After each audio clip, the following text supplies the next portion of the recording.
Let's dig a little deeper on this. Let's bring in Billy Mojis. She is the director of Kids First, one of the plaintiffs in this case. And Billy, welcome back to Fox News Channel. Thank you very much for joining us. Really appreciate your time.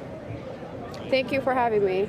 So there was that interesting exchange that Elena Kagan had a moment ago. You may have been getting hooked up when we played it out, but she voiced concerns that any parent, even if they weren't particularly religious, would have about their young child being exposed to material like this. The Trump administration also filed an amicus brief, and Sarah Harris, is the acting Solicitor General, had this exchange with Brett Kavanaugh about what parents groups like yours are really after here. Listen to this.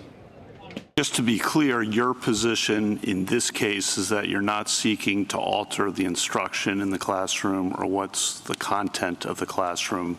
You're only seeking not for these children to be forced to remain in the classroom, correct? Exactly.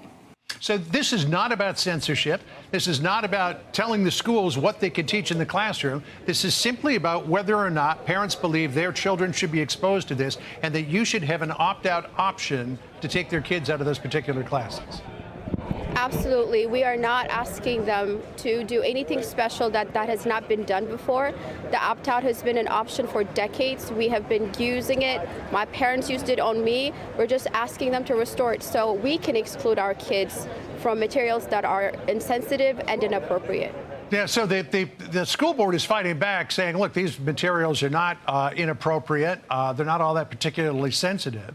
But listen to this Washington Post article. This was from August 2nd of 2023, which said that a group of Montgomery County elementary school principals had written to the school board about their concerns. Here's part of that article. It has been communicated that Montgomery County Public Schools is not teaching about sexual orientation and gender identity as standalone concepts in elementary school, some of the principals wrote in a document sent in November. However, several of the books and supporting documents seemingly contradict this message.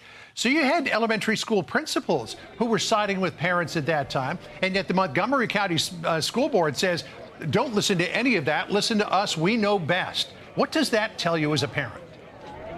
I mean, they're just completely dismissing the parents. We, the taxpayers who pay them to do the job that they're supposed to do, are being ignored. They're not listening to us. They say, you know, they're trying to teach some English, but it's absolutely not true. When parents say no, no means no. They should listen and respect our wishes.